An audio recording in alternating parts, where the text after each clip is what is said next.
Eu examino inicialmente a alegação de violação da estrutura constitucional de representação das relações de trabalho, ou seja, artigo 8º, inciso 3º da Constituição, pelos artigos 1º, caput 2º e 3º, parágrafos 1º e 2º da lei.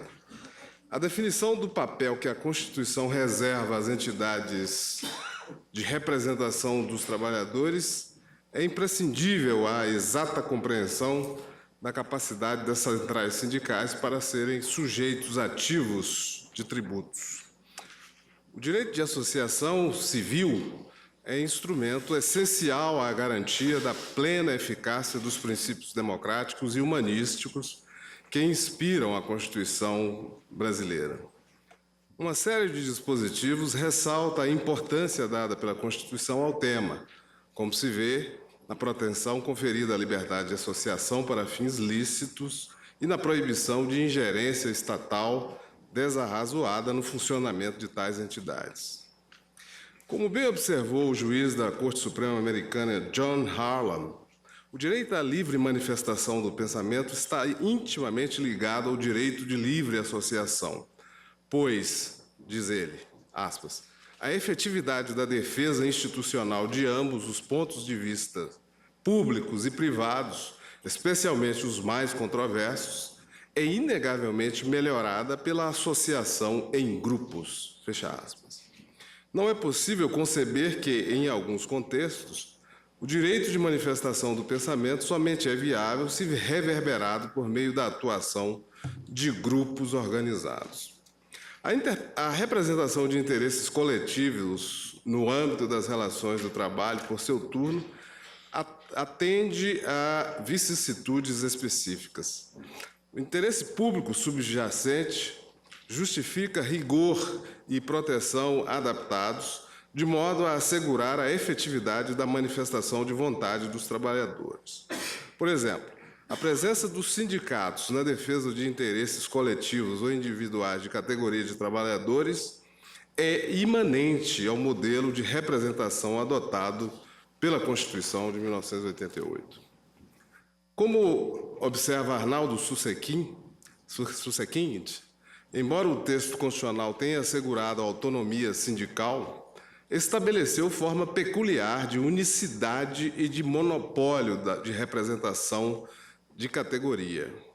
A motivação que anima o legislador a transitar entre o incentivo à concentração ou à descentralização no sistema de representação das relações do trabalho atende à tessitura social aferida no momento em que se dá a intervenção. O texto constitucional não contempla a presença das chamadas centrais sindicais no sistema de representação sindical dos trabalhadores. Ainda, como bem observou Eduardo Gabriel Saad, citado por Susekind, o monismo sindical é incompatível com a organização que contemple diversos órgãos de cúpula. A formação espontânea das centrais sindicais no seio da sociedade deve ser interpretada à luz da aparente rigidez da estrutura sindical ponderada pela liberdade de associação.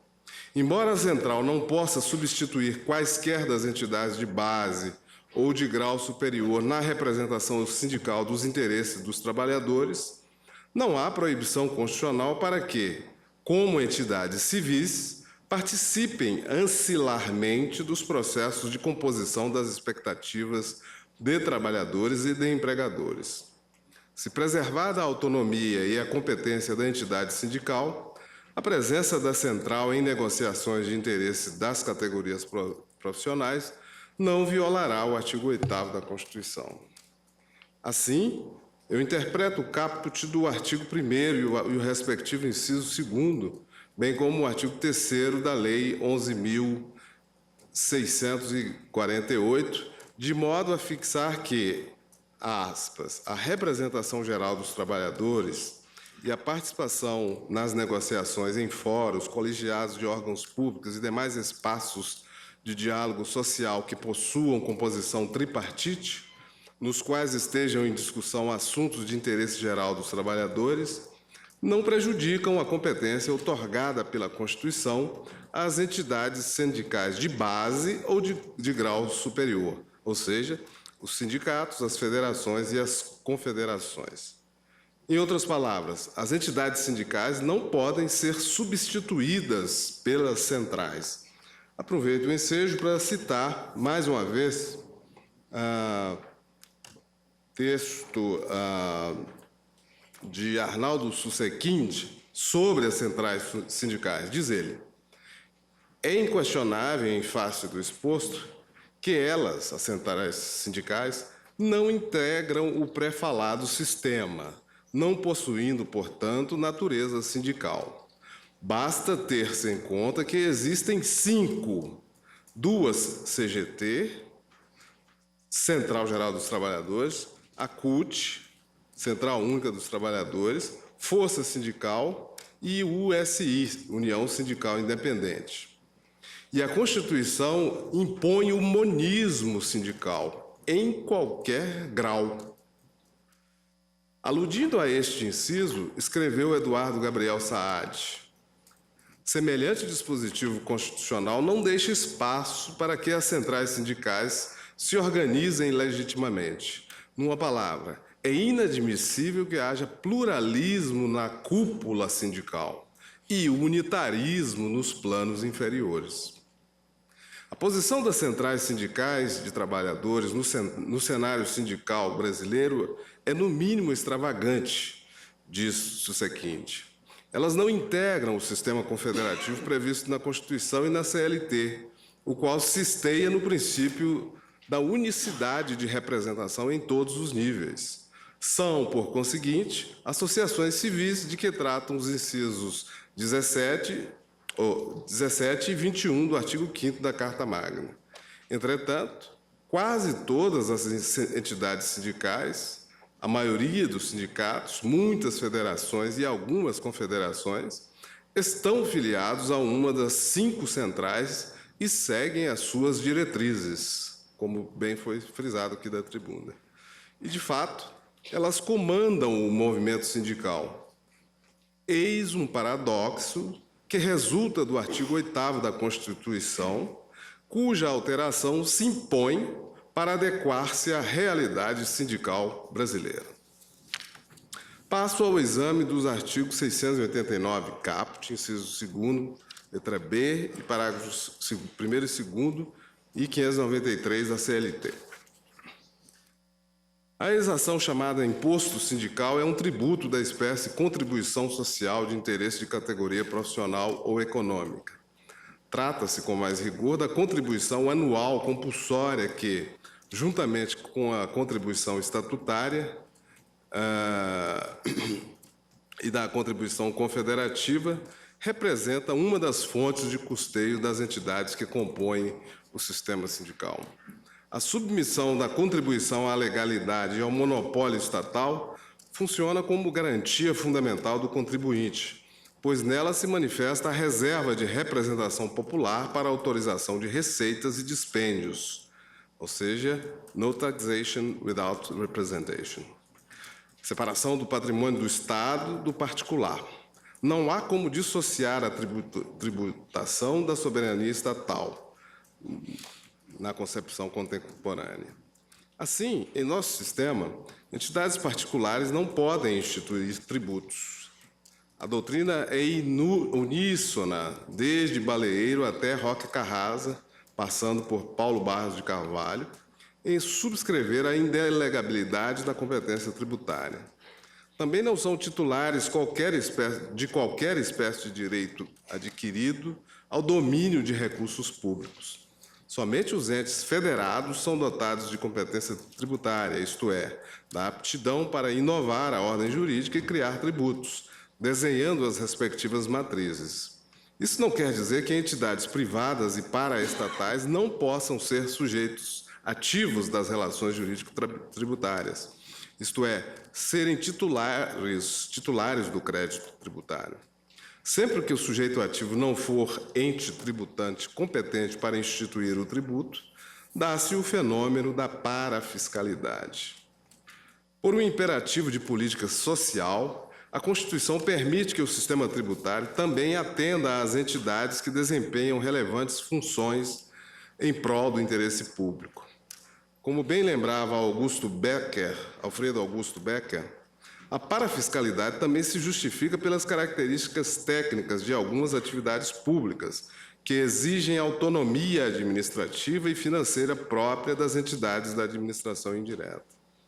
Sacha Navarro Coelho, por seu turno, elege 3 fins que justificam a instituição de tributos parafiscais. São eles: primeiro, para acudir às necessidades financeiras oficiais de previdência e assistência social. Segundo, para fornecer recursos às políticas de intervenção do Estado no econômico e no social. Terceiro, para garantir o financiamento de órgãos corporativos, tais como sindicatos e órgãos de representação classista.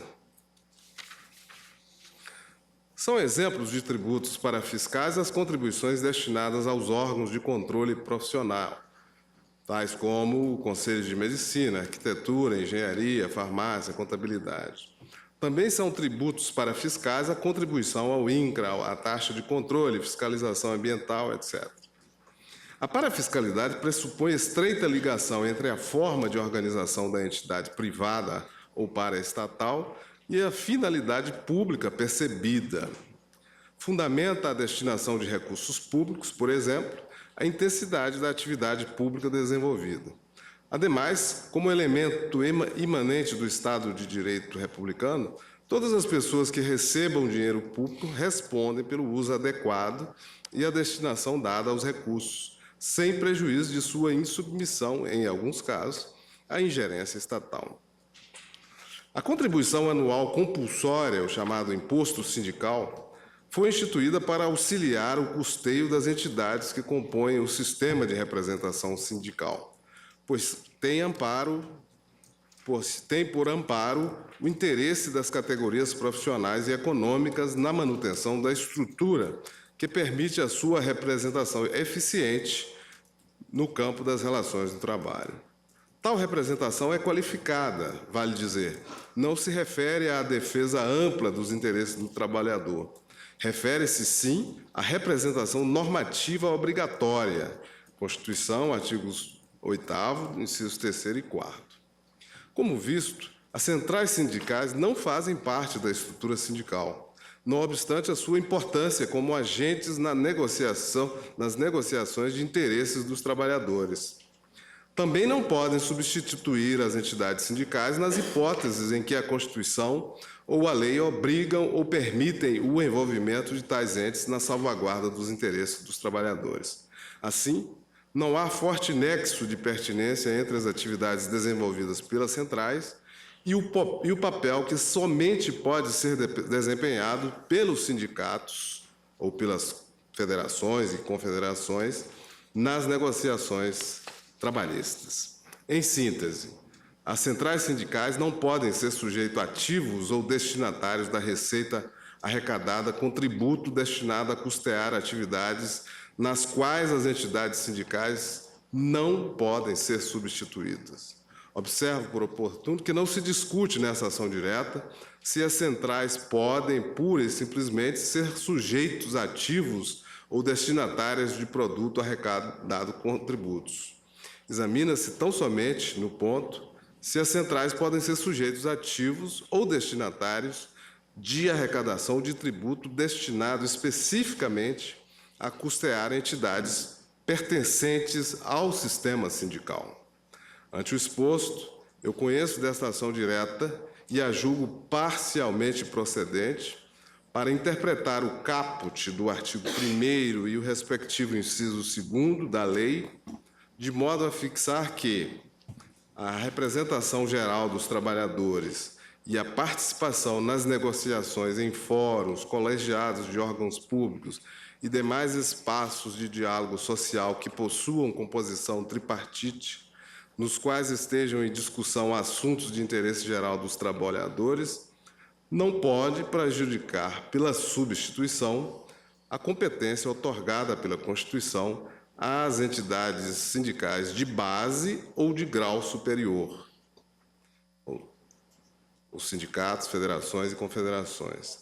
Quanto aos artigos 689, caput, inciso 2º-B, parágrafos 1º e 2º, bem como o artigo 593 da Consolidação das Leis do Trabalho, eu declaro a inconstitucionalidade integral das modificações efetuadas pela Lei 11.648 nesses artigos mencionados, 589 e 591, bem como da expressão ou central sindical contida no parágrafo 3º e no parágrafo 4º do artigo 590, bem como da expressão e as centrais sindicais constante do caput do artigo 593 e seu parágrafo. É como voto.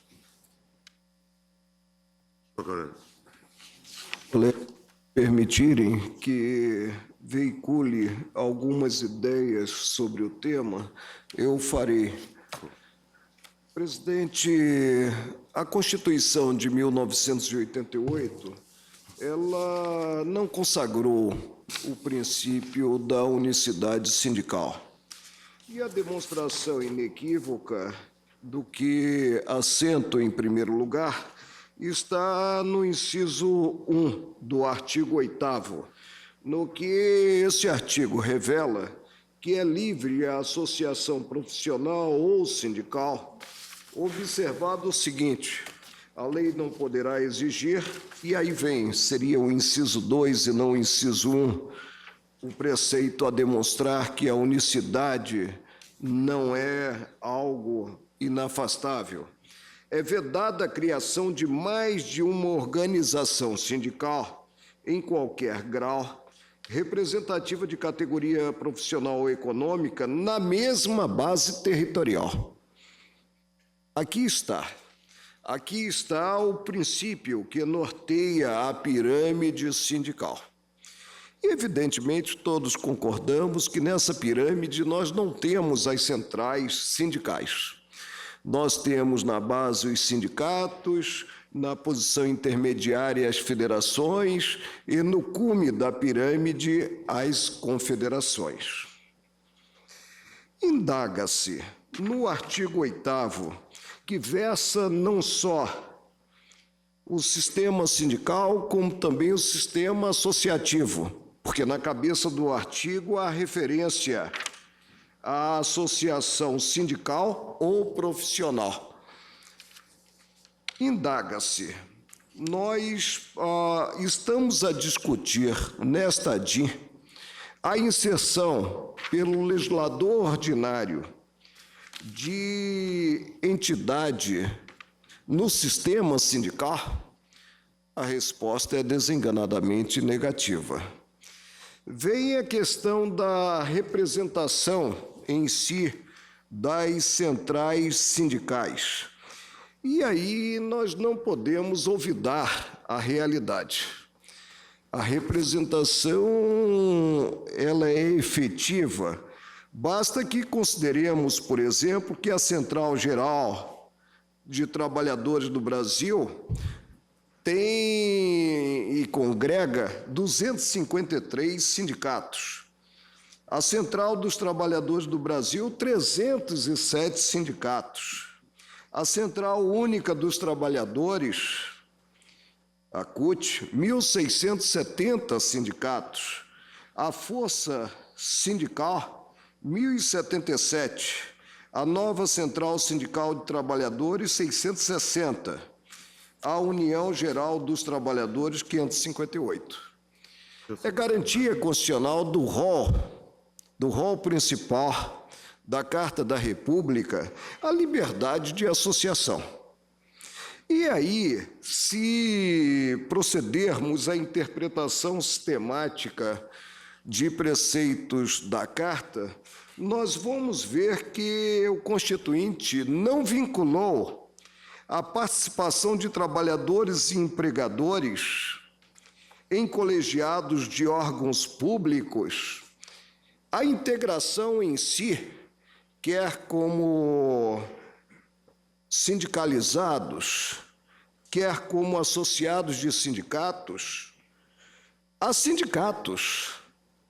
O preceito do artigo 10 deve ser encarado com generosidade para alcançar-se o objetivo visado. O objetivo visado não é outro senão se ter, nesses órgãos públicos, a participação de trabalhadores e empregadores, não necessariamente por intermédio de entidade sindical.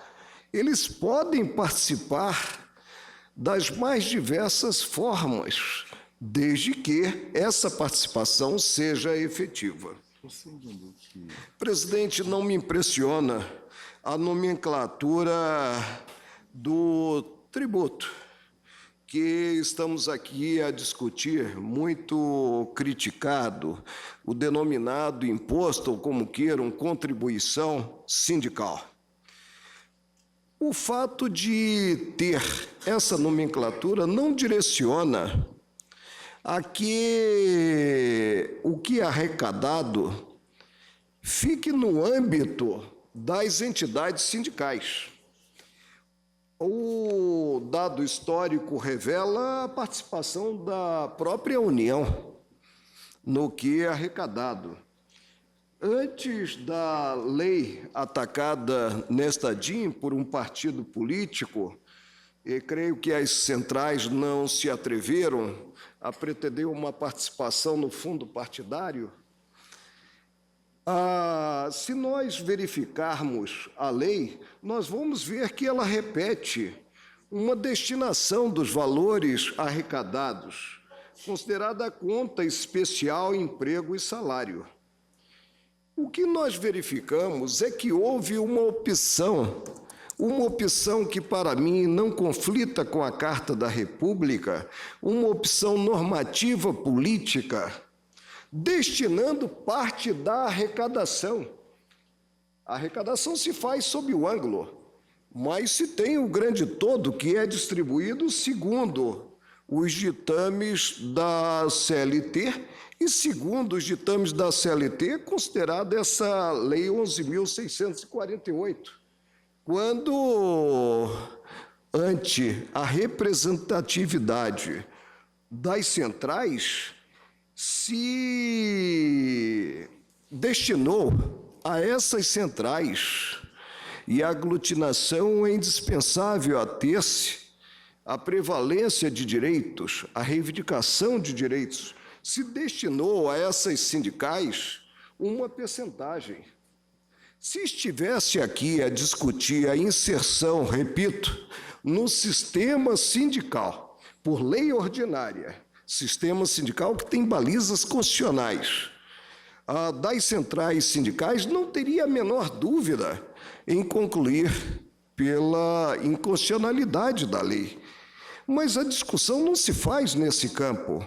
Se faz, sim, tendo em conta a cláusula abrangente do artigo 10 quanto à representação de trabalhadores e empregadores nos órgãos públicos, não está o preceito em um dos incisos do artigo 8º que regra o sistema sindical e uma opção, como eu disse, política, legislativa dos nossos representantes, deputados federais e senadores, né, quanto à distribuição do valor arrecadado.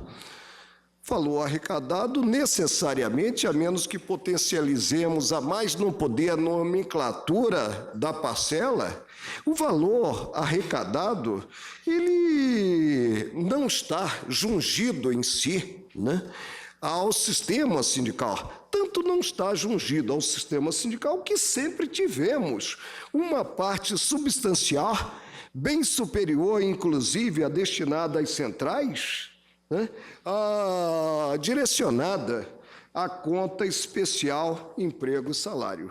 Por isso é que eu peço vênia, presidente, e adianto já o ponto de vista, para não voltar a debater a matéria, para divergir e entender que não podemos glosar a lei considerado o ângulo da simples conveniência, da simples percepção ideológica que tenhamos a respeito da matéria.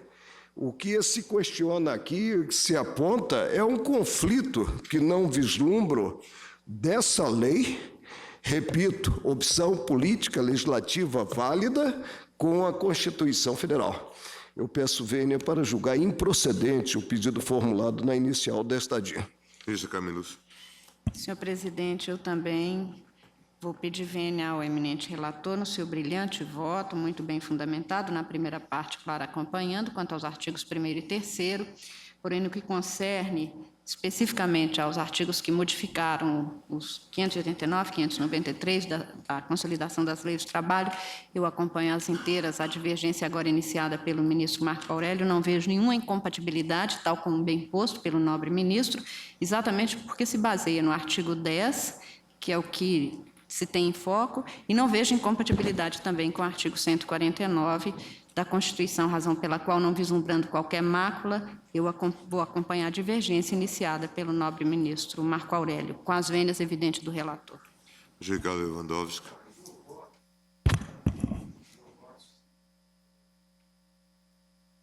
Realmente, na dificuldade que eu vejo entre compatibilizar o que diz o seguinte dispositivo do artigo 8º. Inciso 2º. É vedada a criação de mais uma organização sindical em qualquer grau representativa de categoria profissional ou econômica na mesma base territorial. Ou seja, eu não vejo como nós temos uma unicidade na base e uma pluralidade na cúpula. Essa é a dificuldade. Mas a questão que se eu coloca provei é no meu outra. voto que há pelo menos 5 ou 6 centrais. Ouvidemos aí a referência às centrais. Os trabalhadores, ainda que associados a sindicato, não poderiam se associar a uma outra entidade? Por isso é que eu disse, não estamos aqui Então, a para essa discutir, eu não finalidade, teria a menor dúvida em acompanhar o relator se estivéssemos Não, para a a estrutura discutir a sindical, inserção tal como previsto. no sistema sindical das centrais ou de qualquer outra entidade não compreendida no sistema confederativo, encerrado no artigo 8º. Mas a discussão é eu outra. abro meu voto falando A discussão diz respeito à participação de trabalhadores e empregadores em órgãos públicos, e aí o Constituinte teve o cuidado de deslocar a regência da matéria para artigo autônomo, não inseriu em inciso do artigo 8º, que cuida do sistema sindical, não vinculando, portanto, essa participação à intermediação de entidade sindical e à distribuição do que é arrecadado a título de contribuição sindical. E a representatividade aqui, para mim, é indiscutível. E eu penso que o tribunal deverá, inclusive, evoluir, tendo em conta a nova jurisprudência, para admitir que essas centrais, consubstanciando associações de classe de âmbito nacional, têm legitimação para agir para o processo objetivo. Sem dúvida, elas são uma realidade, mas para isso nós temos que mudar a Constituição. Aquele precedente é um precedente, a meu ver, que é de uma época em que nós não admitíamos a legitimação de associação quando a composição era uma composição diversificada, né? Ministro Joaquim, apenas uma observação e um esclarecimento.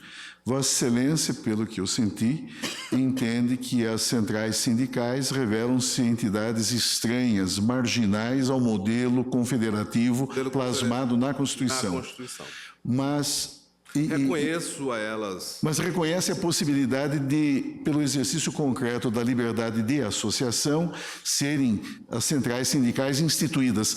Mas nesse ponto nós estamos de acordo, eu e o ministro relator. Agora, eu lhe pergunto, reconhecida a legitimidade de constituição de entidades de direito privado como uma decorrência da prática concreta da liberdade de associação, Vossa Excelência nega às centrais sindicais personalidade de direito sindical, nega às centrais sindicais aquelas prerrogativas que são comuns a quaisquer entidades sindicais? que são comuns às entidades sindicais nos 3 níveis. Sim. Então, Vossa Excelência, embora reconheça a possibilidade de constituição, conferindo-lhes, inclusive, personalidade de direito civil, mas nega-lhes personalidade de direito sindical. São entidades de direito E aí privado. nós estamos de acordo. Nós estamos de acordo. Nós estamos de acordo. Eu não encaro as centrais como entidades sindicais. Sim. Não encaro.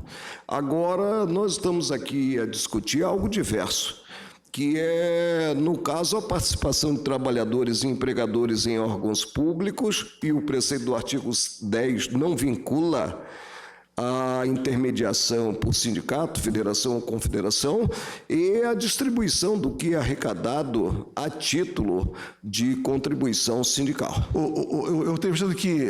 Quanto a isso, não há nenhuma objeção em meu voto, não é? Parcela que não está cuidada, tributo que não está cuidado no artigo 8º, porque não podemos confundir essa contribuição com aquela outra contribuição decorrente de deliberação da Assembleia, Claro. né, da entidade sindical. E há uma súmula do Supremo a esse respeito. Agora, Vossa Excelência também nega às centrais sindicais, não competência, é claro, porque esta é da União, mas capacidade tributária para serem elas destinatárias de uma parcela da contribuição sindical. Mas que tem sindicatos, federações e Tem confederações natureza não tributária são e sujeitos uma ativos. destinação de tributo. específica. Exatamente. Vossa Excelência entende que esse é o sentido do destinatárias da contribuição sindical são unicamente as entidades que compõem o modelo confederativo. Vale dizer, entidades de primeiro grau, federações e as confederações. Federações. Esse é o sentido do meu voto. Pois não. Matéria de fato. Mas aí, ministro, foi que eu coloquei que o trato da matéria não é em si constitucional. É um trato que está submetido ao legislador ordinário. E houve uma opção política legislativa. Nisso Pelo reside Congresso. essencialmente a Não divergência. potencializo a nomenclatura da parcela a ponto de vinculá-la às entidades sindicais, porque eu teria que fulminar também aqui a destinação. A destinação, como está na própria lei, a conta especial emprego e salário. Sim. Uma matéria de fato, senhor presidente, senhor relator. Pois não. No Ministério do Trabalho, o registro por base territorial é único, mas quando se vai para a federação ou confederação, é admitido registro de mais de uma federação por categoria e mais de uma confederação. Inclusive, esse tema é objeto de uma outra ação de inconstitucionalidade que está, de memória, não me lembro quem é o relator, que também está colocado a esse tribunal. Não, essas duas ações deveriam ser julgadas conjuntamente. Estão intimamente interligadas. Senhor presidente, como eu tenho que sair, senhor presidente, por um compromisso médico, eu vou pedir vênia aos ministros que me antecedem e vou antecipar meu voto, acompanhando integralmente o voto do eminente relator com o devido respeito. Senhor Lewandowski. Senhor presidente, eu vou pedir vênia e divergência também acompanhar o voto do eminente relator. Eu entendo que as centrais sindicais não integram o modelo de representação de uma dada categoria profissional que está previsto em nossa Constituição.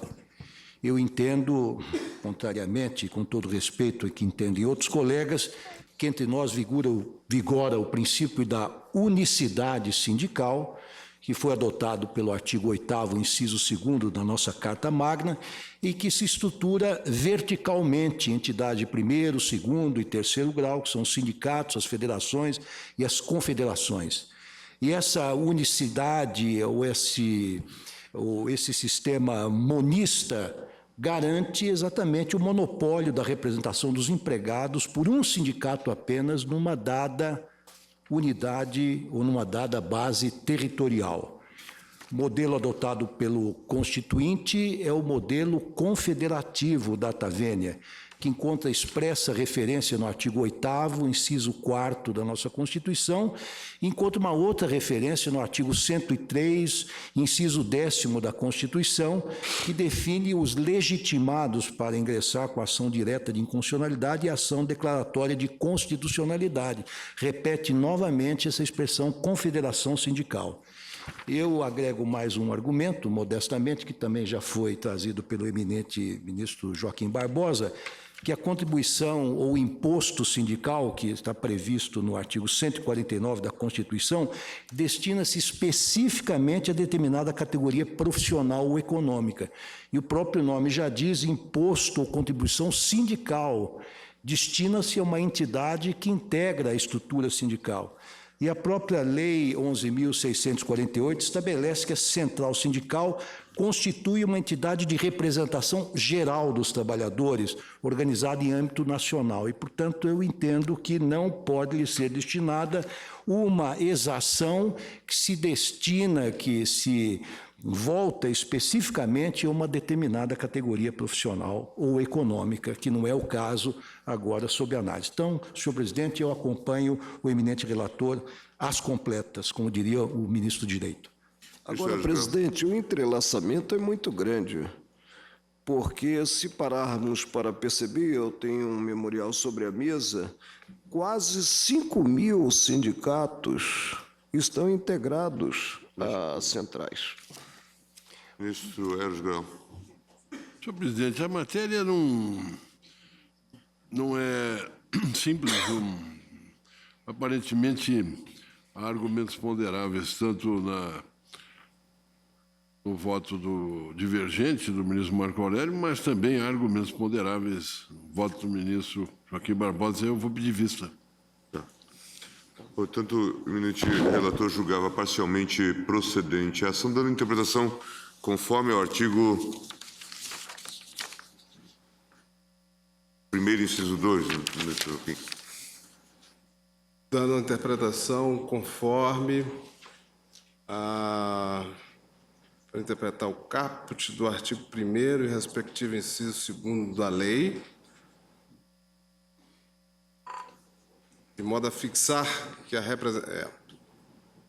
caput do artigo 1º e respectivo inciso 2º.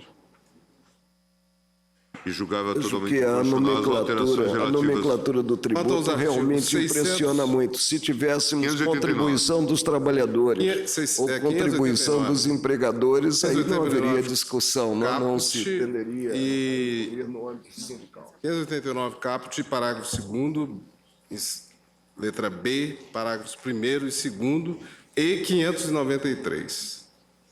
Julgava inconstitucional. Inconstitucional, e indico aqui as as... expressões central sindical, centrais sindicais, Ministra constantes Carmen, né? desses dispositivos. O ministro Marco Aurélio julga totalmente improcedente, acompanhado pela ministra Carmen. O ministro Joaquim foi acompanhado pelo ministro Peluso, ministro Lewandowski. E o ministro Eros pediu vista, aguardo os demais.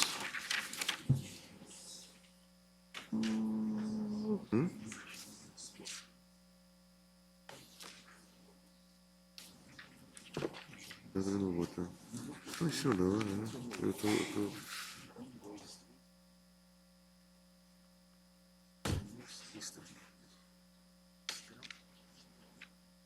Isso.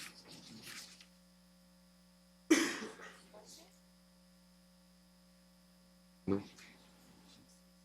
Ministro Eros Grau, a DPF 101, vocês têm visto?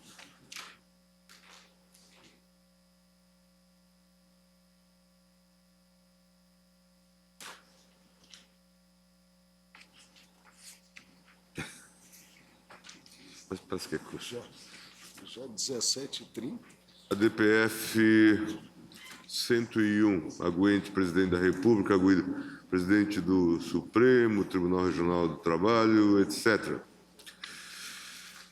O tribunal, preliminarmente, por maioria, conheceu da DPF, vencido o ministro Marco Aurélio. Em seguida, após o voto da ministra Carmen Lúcia, julgando parcialmente procedente a adição, pediu vista dos autos, ministro Eros Grau. Senhor presidente, eu faço um breve resumo dos fatos. Transcrevo uma parte específica do voto e prossigo dizendo o seguinte: acompanho o voto da ministra Carmen Lúcia entendendo, contudo, ser outra a fundamentação da afirmação de inconstitucionalidade das interpretações judiciais que autorizaram a importação de pneus. Isso, de um lado, porque recusa a utilização da ponderação entre princípios para a decisão da questão de que se cuida nesses autos. De outro, porque, tal como me parece, essa decisão há de ser definida desde a interpretação da totalidade constitucional do todo que a Constituição é. Não se interpreta o direito isoladamente, não se interpreta textos normativos especificamente, mas sim o direito no seu todo, marcado na dicção de Túlio Ascarelli pelas suas premissas implícitas. A ministra relatora afirma que, apesar da complexidade dos interesses e dos direitos envolvidos, a ponderação dos princípios constitucionais demonstra que a importação de pneus usados ou remoldados afronta os preceitos constitucionais da saúde e do meio ambiente ecologicamente equilibrado e, especificamente, os princípios que se expressam nos artigos 170, incisos 1 e 6, em seu parágrafo único, 196 e 225 da Constituição do Brasil. Tem, porém, permita a vênia, que a ponderação entre princípios é operada discricionariamente, à margem da interpretação e aplicação do direito e conduz à incerteza jurídica. Nem de leve fazer censura a qualquer dos votos que me antecederam, mas interpretar o direito é formular juízos de legalidade, ao passo que a discricionariedade é exercitada mediante a formulação de juízos de oportunidade. Juízo de legalidade é a atuação no campo da prudência, que o intérprete autêntico desenvolve contido pelo texto. Ao contrário, o juízo de oportunidade comporta uma opção entre indiferentes jurídicos, procedida subjetivamente pelo agente. Uma e outra são praticadas em distintos planos lógicos. Mas não é só. Ocorre também que a ponderação entre princípios se dá no momento da formulação da norma de decisão, não no quadro anterior a esse, de produção das normas jurídicas gerais. A interpretação do direito é inicialmente produção dessas normas jurídicas gerais. A ponderação entre princípios apenas se dá posteriormente, quando o intérprete autêntico decidir o caso, então definindo a solução que a ele se aplica.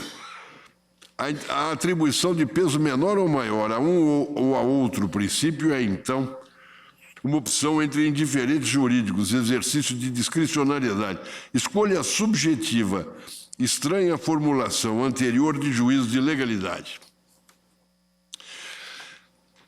A explicitação desses dois momentos, o momento de produção da norma jurídica geral, embora em o momento da norma de decisão, não obstante expletiva, deixa bem claro que a ponderação entre princípios é pura expressão de subjetivismo de quem a opera, optando por um ou por outro, escapando ao âmbito do juízo de legalidade. A ponderação consiste, segundo Ricardo Guastini, em estabelecer-se uma hierarquia axiológica móvel entre os princípios em conflito. Isso implica que se atribua a um deles uma importância ético-política maior, um peso maior do que o atribuído ao outro. Essa hierarquia, prossegue Guastini, é móvel porque instável, mutável. Vale para um caso ou para uma classe de casos, mas pode inverter-se, como em geral se inverte, em um caso diferente. O juiz, para estabelecer essa hierarquia, não determina o valor dos princípios em abstrato, de uma vez por todas. Não determina uma relação fixa e permanente entre eles. Daí que o conflito não é resolvido definitivamente. Cada solução vale para uma só controvérsia particular, já que não se pode prever a solução do mesmo conflito no quadro de diversas controvérsias fáticas.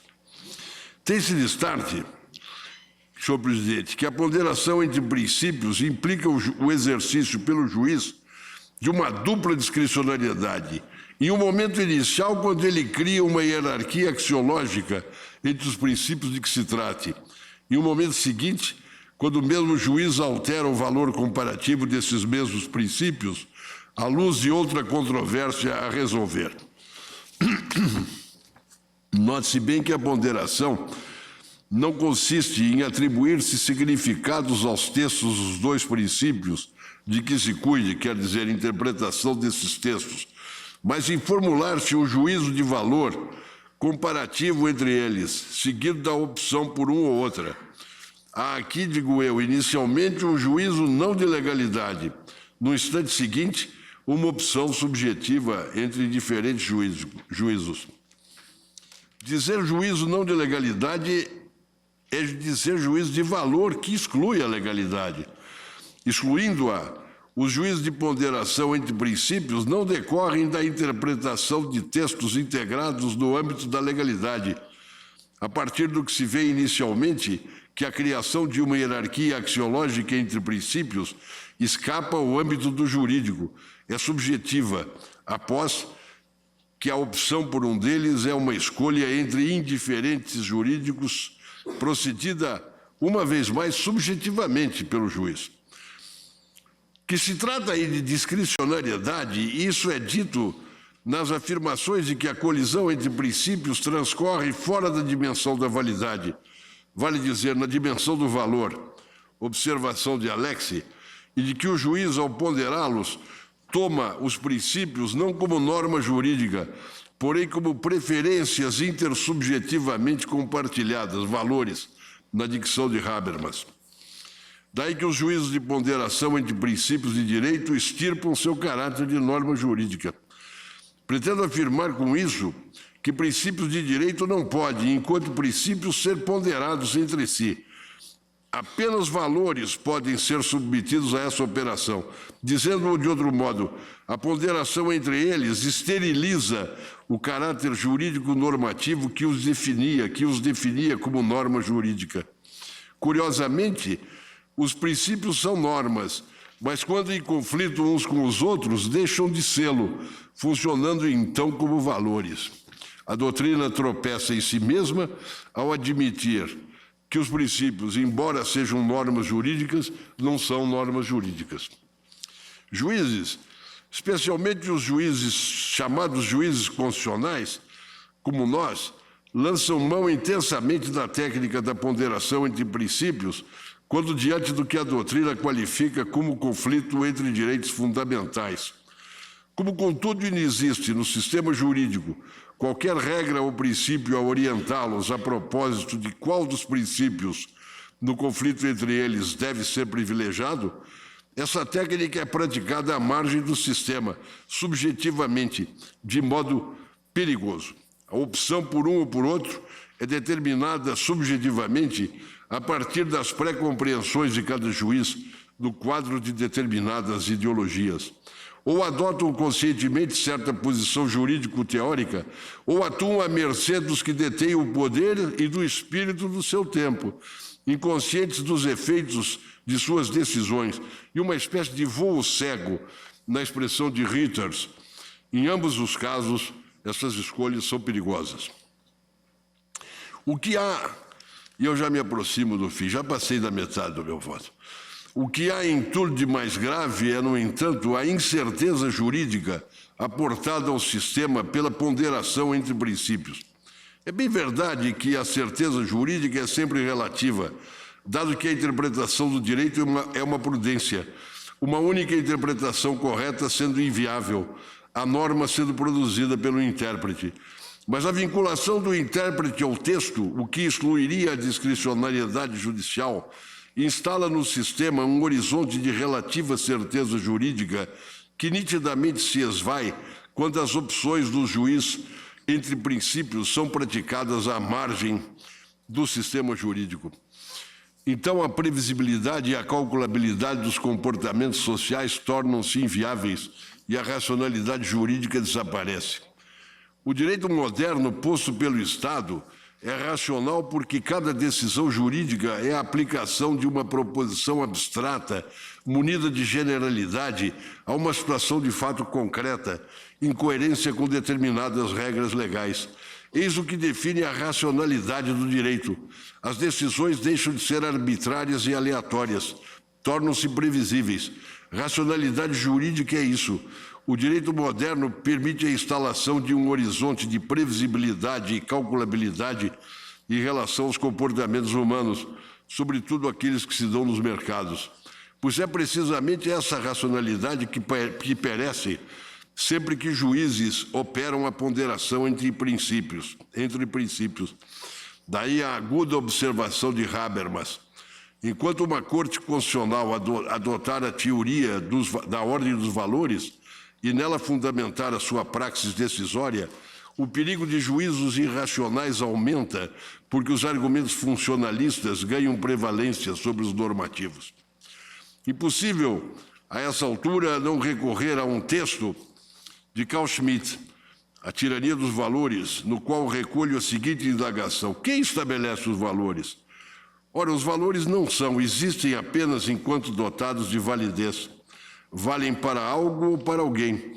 Em outros termos, existem somente enquanto valem para alguém, ou seja, não existem. Quem diz valor quer fazer valer e impor. As virtudes se exercem, as normas se aplicam, as ordens se cumprem. Mas os valores se estabelecem e se impõem. Quem afirma a sua validez tem de fazê-los valer. Quem diz que valem, sem que ninguém os faça valer, quer enganar.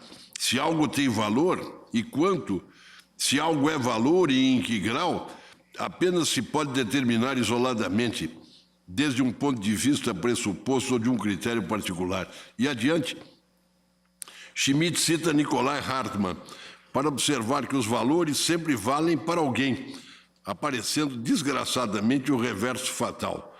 Também valem sempre contra alguém. Mais grave é que, além de não se ter logrado superar a teoria subjetiva dos valores, segundo a lógica do valor, prevalece a seguinte norma: o preço supremo não é demasiado para o valor supremo e cumpre que seja pago, justificando a submissão do valor maior ou do sem valor. O valor menor ou do sem valor. Aí se manifesta a tirania dos valores. A apreensão do significado dessa expressão dá-nos a chave para compreendermos que toda teoria dos valores nada mais faz senão atiçar e intensificar a luta antiga e eterna entre convicções e interesses. Essa submissão a essa tirania é tanto mais grave quando se perceba que os juristas, quando operam a ponderação entre princípios, fazem-no, repito, para impor os seus valores, no exercício de pura discricionariedade. Dir-se-á que, não obstante a ponderação entre princípios aporte irracionalidade ao sistema, é à custa dessa e de outras transgressões que o sistema se mantém em equilíbrio. A flexibilização do sistema é indispensável ao seu equilíbrio e harmonia, o que permite o desempenho de sua função de preservação e dinamismo do modo de produção social. Por isso mesmo, conviria revisitarmos o que foi dito a respeito da oposição entre princípios há mais de 40 anos por Nikos Poulantzas, o que aparece como uma antinomia essencial, absoluta e irredutível no nível do direito, constitui, em geral, ao nível da infraestrutura, uma contradição dialética no interior de uma totalidade significativa que engloba certos interesses e necessidades da praxis. O juiz deve resolver a contradição entre dois princípios jurídicos em relação a um caso concreto, referindo-se à infraestrutura, apurando qual deles assume, no caso concreto, importância mais significativa em relação aos dados da infraestrutura. Infelizmente, a doutrina esqueceu as lições de Poulantzas, para quem a ordem jurídica não compõe um sistema. É uma estrutura no interior de uma outra estrutura mais ampla. Um todo significativo, pleno de contradições, que a lógica formal não consegue explicar, mas constitui uma totalidade de sentido, uma coerência interna de significação. A infraestrutura é o fundamento da estruturação interna do direito. O plano do dever ser é um espelho, um reflexo do plano do ser. Tudo a confirmar que, em verdade, não interpretamos apenas textos normativos, e sempre na sua totalidade, mas além deles a realidade. A moldura da norma de Kelsen não é, na verdade, da norma, porém dos textos e da realidade. A interpretação da Constituição é sempre a interpretação do texto da Constituição formal, todo ele, e da Constituição real também, hegelianamente considerada. Eu peço desculpas, senhor presidente, por eventualmente ter gasto quase 15 minutos nesse voto, mas é que o tempo passa e há determinadas coisas que, em tempo ainda, eu acho que precisam ser afirmadas na Corte. O perigo dessa ponderação entre princípios, que pode levar ao subjetivismo. O perigo da opção pelos valores, que será maravilhoso quando forem coincidentes com os meus, mas será desesperador quando já não coincidirem com os meus. Só mediante, ou considerando essa mudança de fundamento e com a minha preocupação por esta coisa da ponderação, não posso chamar senão de coisa da ponderação, eu acompanho o voto da relatora. Acompanha? O voto, integralmente o voto do relator. Ministro Ricardo Lewandowski. Senhor presidente, eu cumprimento o ministro Eros pelas profundas considerações acadêmicas que fez para acompanhar o voto da eminente ministra Carmen Lúcia. Também acompanho o voto que já foi proferido, do qual me lembro perfeitamente e ratifico todos os argumentos dele expendidos. Há, contudo, uma questão que foi ventilada por Sua Excelência, a relatora, porque ela julgou parcialmente procedente apenas a DPF, né, no sentido de proibir a importação dos pneus que provenham de qualquer origem, salvo as do Mercosul, não é isto?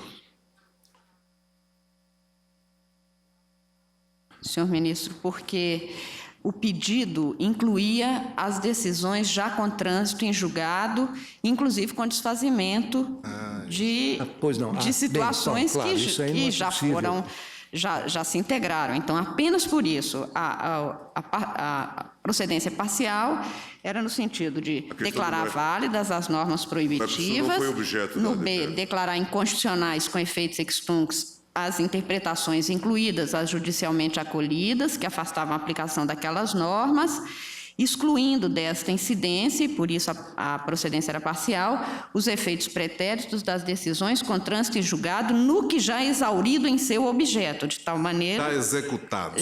Eu disse exaurido porque os pneus que já foram... Já entraram, não tem jeito de mandar. Apenas por isso. Então, todas as normas que se referem à importação de pneus são declaradas, portanto, inconstitucionais, porque senão haveria a triangulação, inclusive. E novas importações, mesmo baseadas em decisões anteriores, são proibidas. E aí o inciso B da parte positiva é declarar inconstitucionais com efeitos extunc as interpretações, inclusive as judicialmente acolhidas.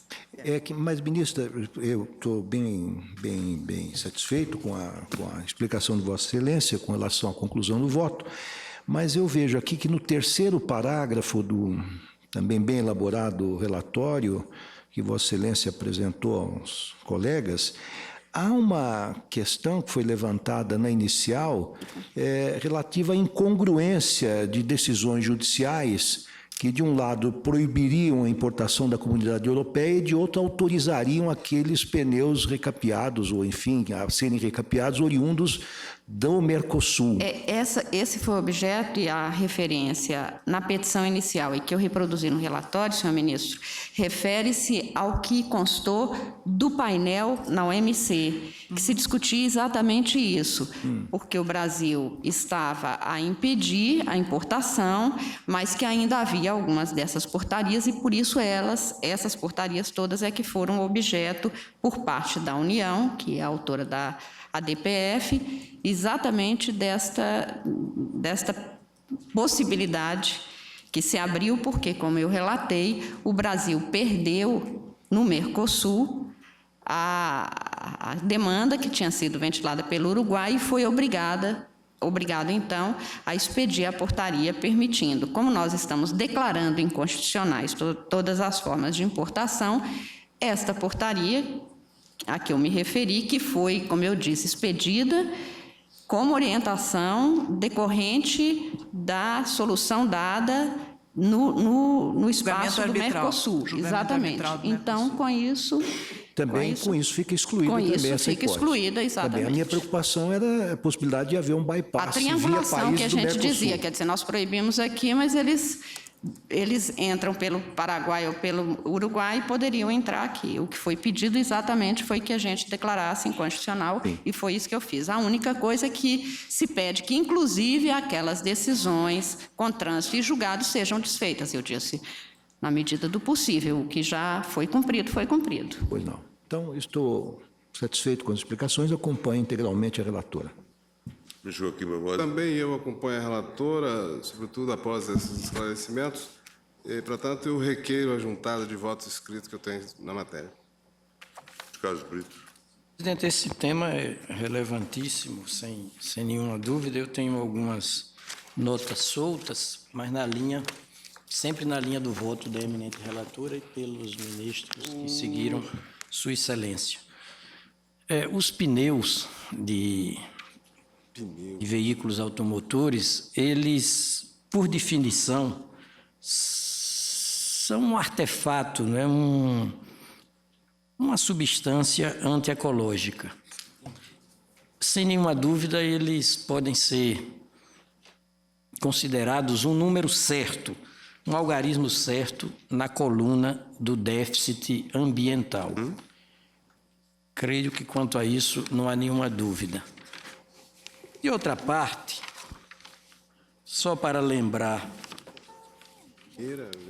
o caráter altamente danoso ao meio ambiente resultante da proliferação dos pneus em si, depois da sua utilização e, no caso, mediante a sua importação de países outros para remoldagem no Brasil, basta lembrar que eles não são biodegradáveis, ou seja, não podem ser destruídos por um agente biológico, por bactérias, por exemplo, ou suscetível de decomposição por micro-organismos. Ocupam, depois de usados, de inservíveis, um espaço considerável. São altamente combustíveis. Sem nenhuma dúvida, poluem os rios, os lagos, correntes de água e se tornam vetores de doenças transmissíveis por insetos a partir da dengue, não é tão temida entre nós. Eles têm metade da vida útil dos pneus novos, aqueles remoldados. Se tornam mais rapidamente, por consequência, um passivo ambiental.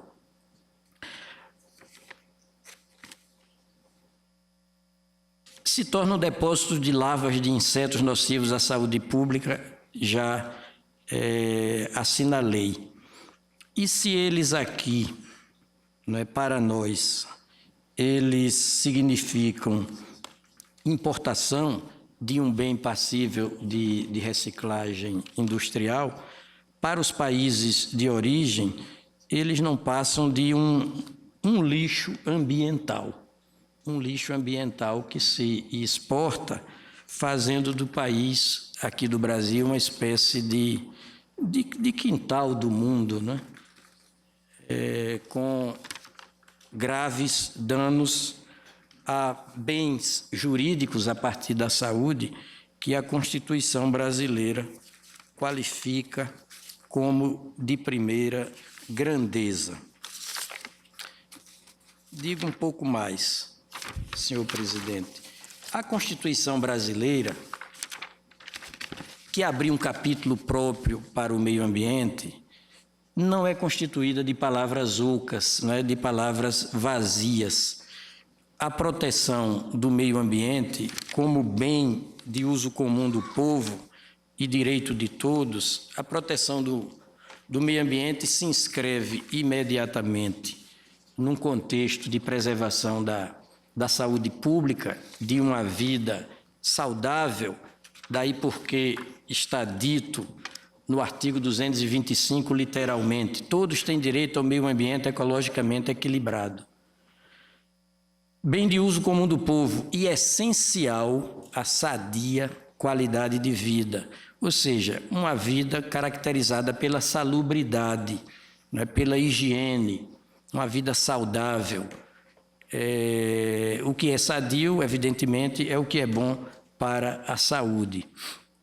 E a Constituição diz mais, impondo-se ao poder público e à coletividade o dever de defendê-lo, ou seja, de defender o meio ambiente e preservá-lo para as futuras e presentes gerações. Ainda nesse contexto, é preciso lembrar que o meio ambiente se tornou tão importante para os ordenamentos jurídicos, matéria de preocupação invariável de todos os ordenamentos jurídicos, que ganhou a dimensão de tema planetário. Se há alguns temas planetários, certamente podemos falar da democracia, da ética, de todas as quebras de preconceitos e de preservação do meio ambiente. O meio ambiente passou, de fato, a se inserir nas preocupações do mundo como condição de sustentabilidade do planeta, a se impor, diante de tratados, de convenções, a própria liberdade de comércio. No voto da eminente relatora, também enxerguei o seguinte: ali onde as ciências, ou a ciência não assegura a preservação, ou não assegura a falta, a carência de lesividade ao meio ambiente, a precaução se impõe. E quando a precaução se impõe, vale dizer, se há dúvida, coarcta-se, não é? Estanca-se, interrompe-se a atividade potencialmente lesiva, a empreitada humana, seja ela de caráter privado, seja de caráter público. Há princípios constitucionais em jogo, e eu não vou teorizar sobre os princípios, o ministro Eros já o fez muito bem, com pena de mestre, mas o fato é que determinados princípios, como esse da precaução, eles têm um conteúdo mínimo significante, para cima de qualquer dúvida razoável, um conteúdo mínimo de logo aplicável. E aplicar esses conteúdos mínimos dos princípios é reconhecer a eles o que Conrad Hesse chama de força ativa. Os princípios são normas também, e não apenas os preceitos. Claro que eles têm um certo conteúdo histórico, cultural, e carregam na sua interpretação elementos de subjetividade, mas vamos chamar assim de subjetividade mínima, que não nos impede de transitar por esse fio de navalha, que é o nosso permanente desafio, de homenagear a segurança jurídica sem deixar de realizar a justiça material. Sabido que a justiça material não se confina à filosofia, é uma categoria de direito positivo e na nossa Constituição está expressamente grafada no preâmbulo da nossa Carta. Tanto a segurança como a justiça estão ali expressamente qualificadas, as duas, justiça, e aí a justiça como valor, justiça e segurança como valores supremos, diz a Constituição. E esse adjetivo, supremos, né, valores supremos de uma sociedade, diz a Constituição, de uma sociedade fraterna, pluralista e sem preconceitos. E exatamente no âmbito do constitucionalismo fraternal, que é o constitucionalismo altruísta de que falam os italianos, no âmbito desse novo constitucionalismo fraternal é que se põe a preservação do meio ambiente como categoria jurídico positiva.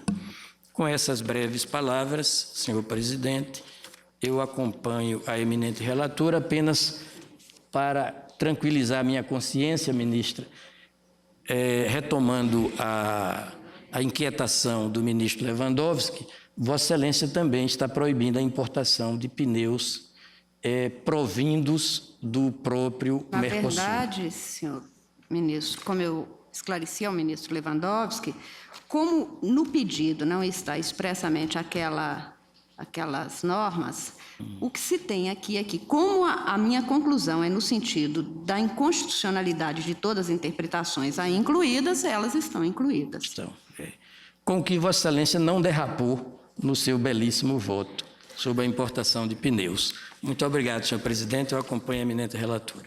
Ministra Helen Grace.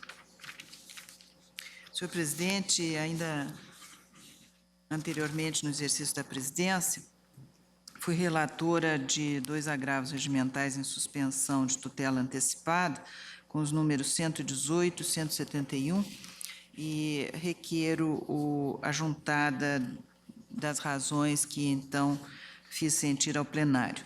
Hoje, senhor presidente, apenas com os encômios devidos, eu quero acompanhar integralmente o voto proferido pela eminente relatora, para também julgar parcialmente procedente o pedido formulado e verificar que, conforme bem demonstrou Sua Excelência, o complexo de normas submetido ao crivo da Suprema Corte está em plena harmonia com a Constituição Federal, reflete legítimo esforço do Poder Executivo Federal em implementar políticas sociais e econômicas de efetiva proteção aos direitos conferidos à atual e às futuras gerações de brasileiros, à saúde e ao meio ambiente ecologicamente equilibrado, dever expressamente imposto ao poder público pela Carta Magna, nos seus artigos 196 e 225. Por outro lado, conforme ressaltei no julgamento plenário das suspensões de tutela antecipada antes mencionadas, os atos normativos ora em exame não impedem o livre exercício da atividade econômica aqui envolvida, qual seja a industrialização de pneus remoldados.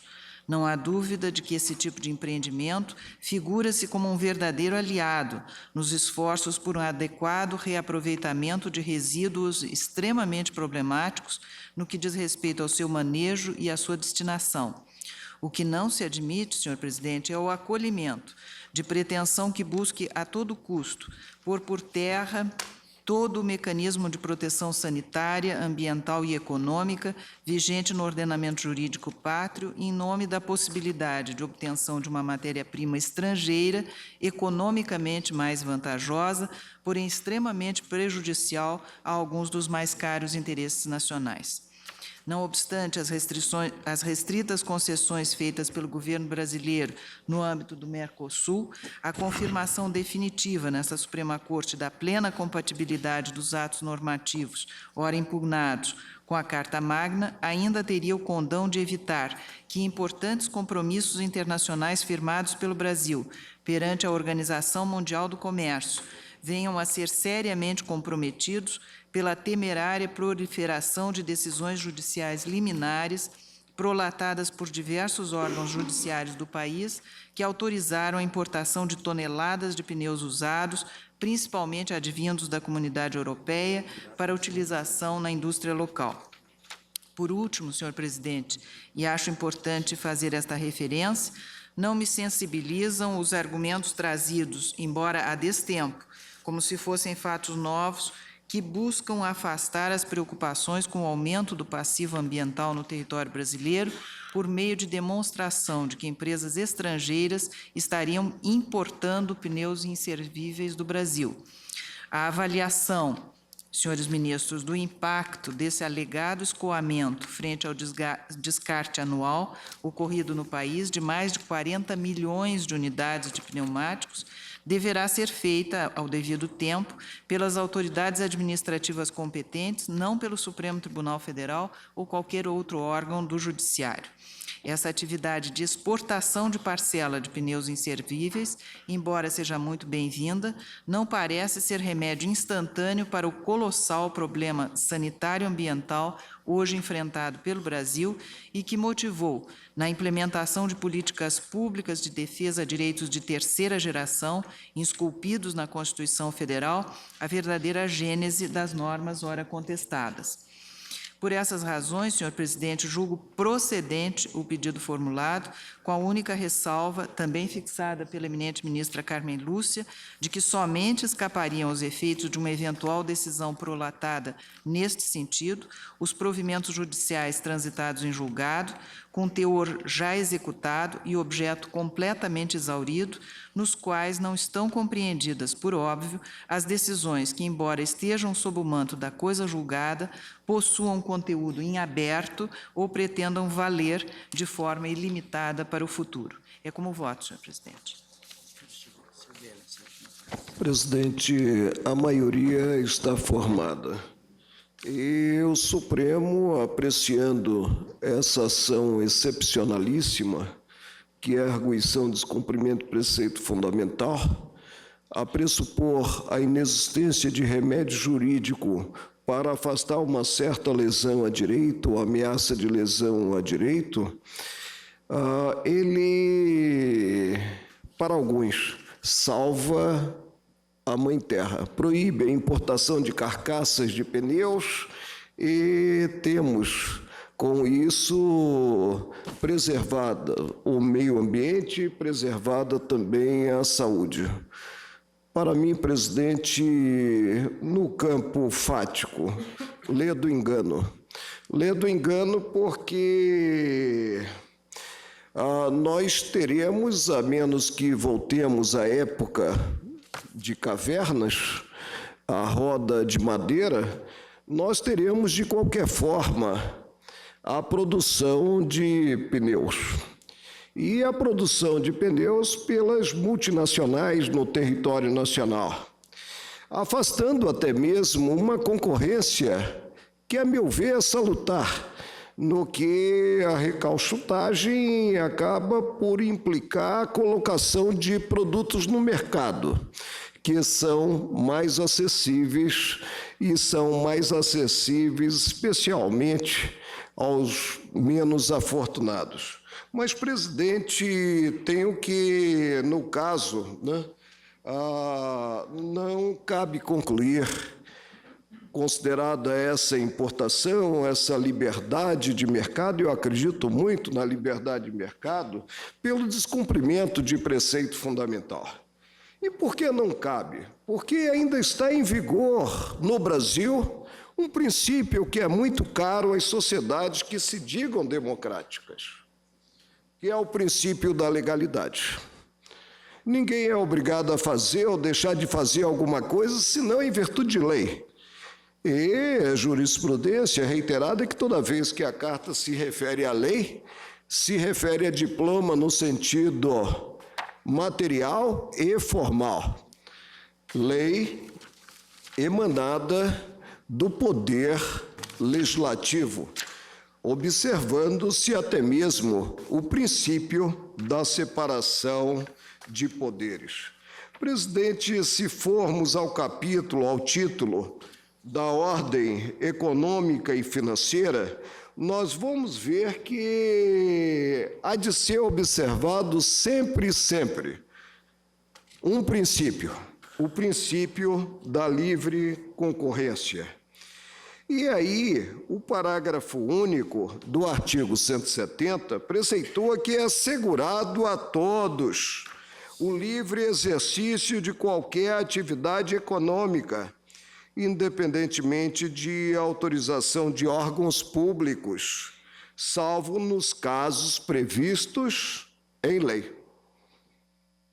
Não conheço diploma com essa envergadura, passível de ser enquadrado como lei, que proíba a importação das carcaças que são transformadas no Brasil, e as fábricas eram pelo menos inúmeras, em pneus a serem utilizados e a serem colocados por um preço, como eu disse, mais acessível do que o preço normalmente cobrado pelas produtoras de pneus novos, né, aos menos afortunados. E não existe, presidente, lei que, no caso, proíba a livre concorrência, que parece que é muito temida pelas fabricantes de pneus. A mais, presidente, se formos na seção alusiva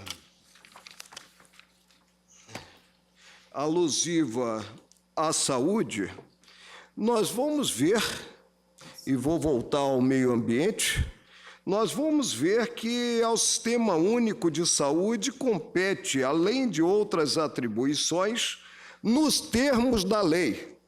Mais uma vez, a homenagem ao princípio da legalidade.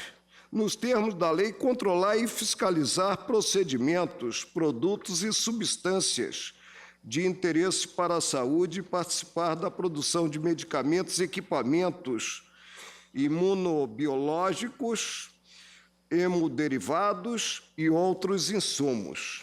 E na parte alusiva ao meio ambiente, né, volta-se a remessa à lei.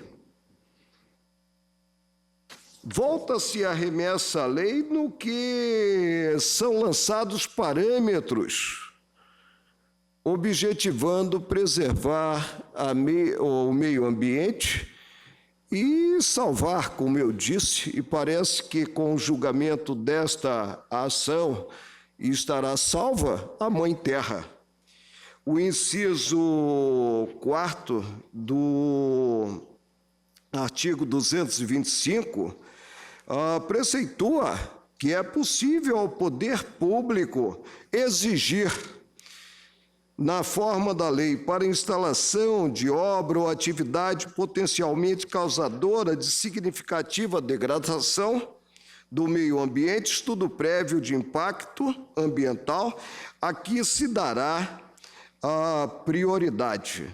E o parágrafo 2º desse artigo revela que aquele que explorar recursos minerais fica obrigado a recuperar o meio ambiente degradado, de acordo com solução técnica exigida pelo órgão público competente na forma da lei. Existem cautelas a serem tomadas, tendo em conta a utilização do poder do pneu recalchutado e a imprestabilidade da carcaça para uma nova remodelagem.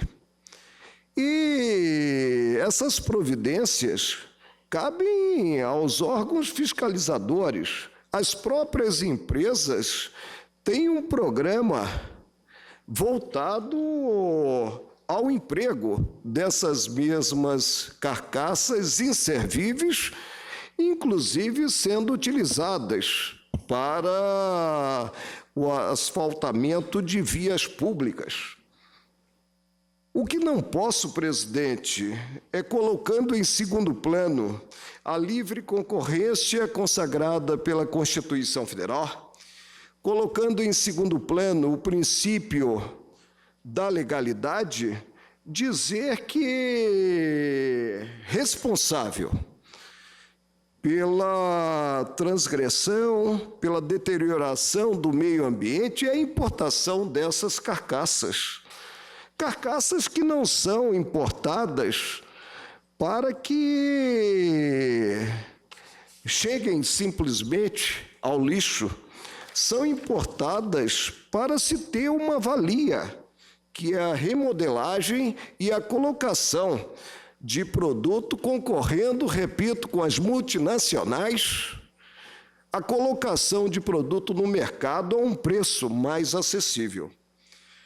Presidente, não posso desconhecer essas premissas, não posso desconhecer principalmente o princípio da legalidade e arvorar-me aqui em Congresso Nacional, editando a lei reclamada pela Carta da República para que realmente alguém seja tido como proibido de importar um certo produto que é destinado à utilidade, ao uso do povo brasileiro. Peço vênia à relatora para julgar improcedente o pedido formulado.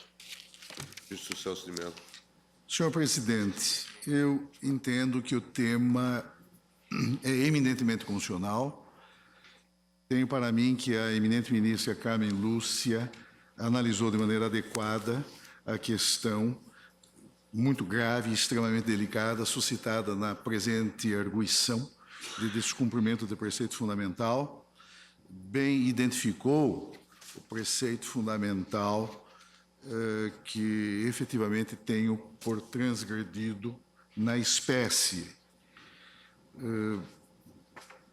Nós sabemos, e aqui já foi dito e bastante enfatizado, que todos têm direito ao meio ambiente ecologicamente equilibrado.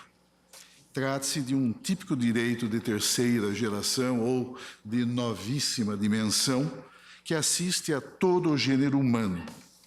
Incumbe, desse modo, ao Estado e à própria coletividade a especial obrigação de defender e de preservar, em benefício das presentes e futuras gerações, esse direito de titularidade coletiva e de caráter transindividual.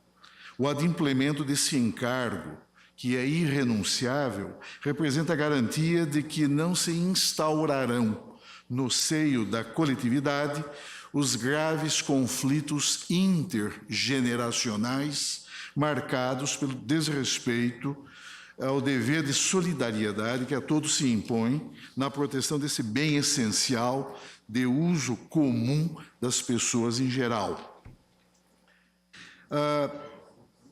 Eu tenho um voto extenso a respeito da matéria, vou tentar e vou procurar e serei bem objetivo ao sintetizá-lo, tendo visto o adiantado da hora.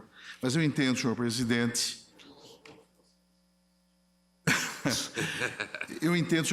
que este processo introduz no debate constitucional o exame de questões extremamente sensíveis e muito delicadas.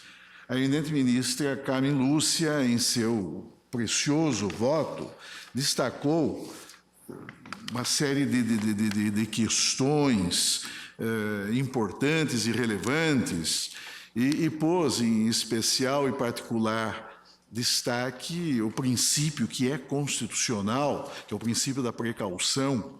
É um princípio cuja observância resulta do próprio texto constitucional, resulta do próprio artigo 225 da Constituição da República, ainda que tenha sido contemplado em momento anterior no plano internacional,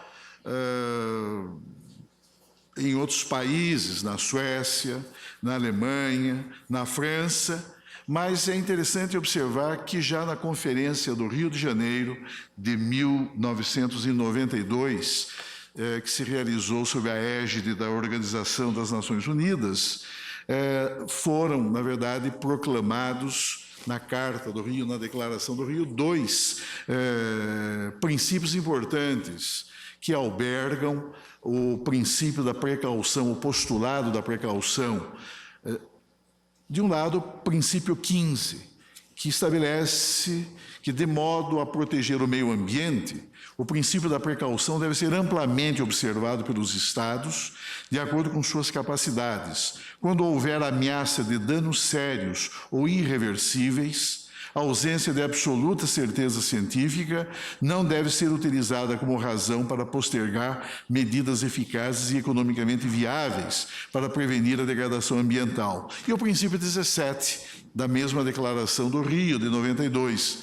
A avaliação do impacto ambiental como instrumento internacional deve ser empreendida para as atividades planejadas que possam vir a ter impacto negativo considerável sobre o meio ambiente e que dependam de uma decisão de autoridade nacional competente.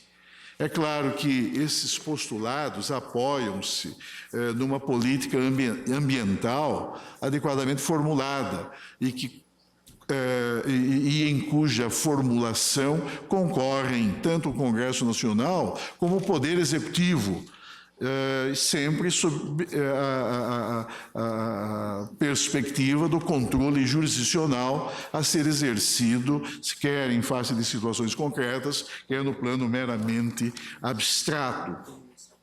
E o governo, e o Estado brasileiro, a República Federativa do Brasil, o Brasil, enquanto membro integrante e soberano da sociedade internacional, vem adotando medidas extremamente importantes nessa área específica, como resulta, claro, da própria subscrição pelo Estado brasileiro da Convenção da Basileia, que mereceu uma regulamentação específica no plano interno, mediante atos próprios e legitimamente editados por órgãos competentes do Poder Executivo.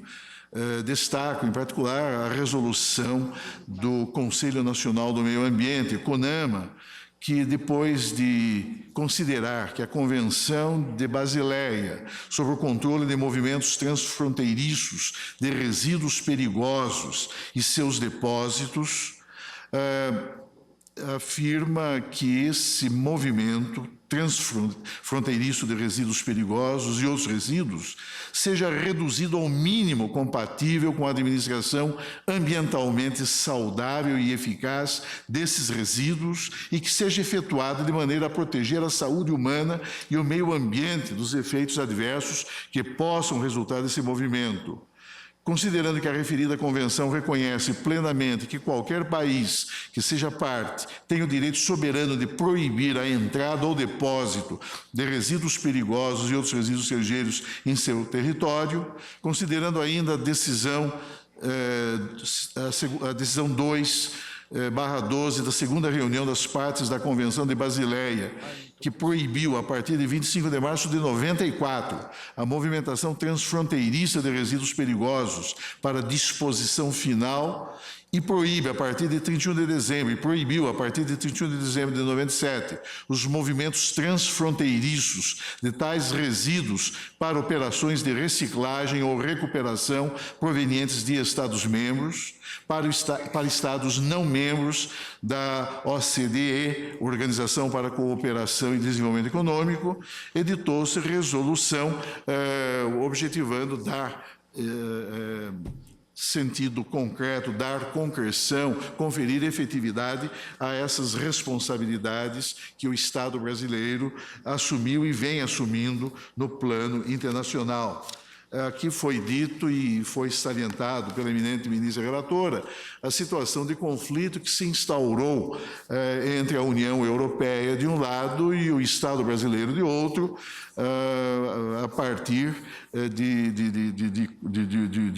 contencioso que se instaurou no âmbito da Organização Mundial do Comércio. E sabemos que o órgão de apelação da OMC, em dezembro de 2007, deliberando sobre a ação promovida pela União Europeia contra o Brasil, discutiu precisamente a questão da proibição brasileira à importação de pneus reformados procedentes da Europa comunitária. Na exceção a essa vedação, a essa proibição no âmbito do Mercosul, em função de um laudo arbitral que dera ganho de causa ao Uruguai, que havia postulado, com normas comunitárias emanadas do próprio Mercosul, a exceção apenas para espécies remoldados e em liminares concedidos pelo Judiciário brasileiro, que ensejavam a importação por produtores nacionais de pneus usados para remanufaturá-los no Brasil. A esse respeito, o eminente professor Celso Laffer, professor titular da Faculdade de Direito da Universidade de São Paulo, do Largo São Francisco, antigo ministro das Relações Exteriores de 2 governos da República, depois de fazer uma abordagem a respeito da deliberação tomada pelo órgão de apelação da Organização Mundial do Comércio, e pôs em destaque, de maneira muito precisa, essa questão, salientando que o tema de fundo com que se defrontou o órgão de apelação é do conflito possível entre as normas da OMC, que regem o comércio internacional, direcionadas para a livre circulação de mercadorias e baseados no princípio da não discriminação entre produtos nacionais e estrangeiros e o desenvolvimento sustentável. No caso, políticas públicas nacionais de saúde e de preservação do meio ambiente, que em matéria de pneus dizem respeito à gestão de resíduos e seu impacto para a saúde. E depois de mencionar e tratar dos fundamentos em que se apoiou essa deliberação do órgão de apelação da OMC, o eminente professor Celso Laffer afirma que a decisão emanada do órgão de apelação da Organização Mundial do Comércio é um convite ao Poder Judiciário brasileiro e, em especial, ao Supremo Tribunal Federal para reexaminar a concessão dessas liminares à luz não só das obrigações internacionais do Brasil, mas também dos dispositivos constitucionais e da legislação brasileira que se referem a esse tema. E foi precisamente o que se discutiu nesta arguição a partir do pleito formulado pelo eminente senhor presidente da República, em texto elaborado pelo eminente senhor ministro e advogado-geral da União. E a questão básica dizia respeito e diz respeito exatamente a este problema sanitário de saúde pública que envolve o despejo de resíduos tóxicos que comprometem o meio ambiente e claramente lesam a saúde humana. É verdade que dentre os princípios que estruturam a ordem econômica está aquele da livre competição, da livre concorrência. Mas esta Suprema Corte já se pronunciou a esse respeito e também na mesma linha que expôs a eminente ministra Carmen Lúcia. Tive a ocasião de salientar no julgamento da ADIM 3.540, de que sou relator, que a atividade econômica não pode ser exercida em desarmonia com os princípios destinados a tornar efetiva a proteção ao meio ambiente. A incolumidade do meio ambiente não pode ser comprometida por interesses empresariais, nem ficar dependente de motivações de índole meramente econômica, considerada a disciplina constitucional que a rege e que está subordinada, dentre outros princípios gerais, àquele que privilegia a defesa do meio ambiente. Também a defesa do meio ambiente representa um desses postulados estruturantes da ordem econômica, ao lado do princípio da livre concorrência. Os instrumentos jurídicos, portanto, de caráter legal e de natureza constitucional, objetivam viabilizar a tutela efetiva do meio ambiente para que não se alterem as propriedades e os atributos que lhes são inerentes, o que provocaria um inaceitável comprometimento da saúde, da segurança, da cultura. O conceito de meio ambiente, nós sabemos, é amplo, não é? Da saúde, da segurança, da cultura, do trabalho e do bem-estar da população, além de causar graves danos ecológicos ao patrimônio ambiental, considerado esse em seu aspecto físico ou natural. Coloque-se aí um tema que também é da máxima importância e que foi considerado pela eminente relatora e pelos eminentes juízes desta Corte. É a questão do desenvolvimento nacional, que representa um dos objetivos fundamentais da República, tal como enunciado no inciso 2º do artigo 3º da Constituição Federal, e a necessidade de preservação da integridade no meio ambiente. O princípio do desenvolvimento sustentável, além de impregnado de caráter eminentemente constitucional, encontra suporte legitimador em compromissos internacionais assumidos pelo Estado brasileiro, inclusive a Convenção de Estocolmo, que precisa ser considerada na perspectiva do caso em exame, e representa o princípio constitucional do desenvolvimento sustentável, fator de obtenção do justo equilíbrio entre as exigências da economia e as exigências e demandas da ecologia, subordinada, no entanto, à invocação de seu postulado quando ocorrente situação de conflito entre valores constitucionais relevantes a uma condição inafastável, cuja observância não comprometa nem esvazie o conteúdo essencial de um dos mais significativos direitos fundamentais, que é o direito à preservação do meio ambiente, que traduz bem de uso comum da generalidade das pessoas a ser resguardado em favor das presentes e futuras gerações. Entendo, senhor presidente, que a decisão tomada pelo Estado brasileiro na matéria ajusta-se com absoluta fidelidade ao texto da nossa Constituição e persegue o objetivo plenamente legítimo, qual seja o da preservação da integridade no meio ambiente. O meu voto é mais extenso, bem mais longo, eu faço outras considerações, mas tendo em vista, enfim, o adiantado da hora, e esse é o problema de quem fala ou em último ou, eventualmente, em penúltimo lugar no plenário desta Corte, mas, de qualquer maneira, senhor presidente, eu farei juntar as razões constantes de meu voto e pedindo vênia ao eminente ministro Marco Aurélio, eu acompanho integralmente o belíssimo voto que a eminente ministra Carmen Lúcia, como relatora, proferiu neste caso. Eu também acompanho a eminente relatora.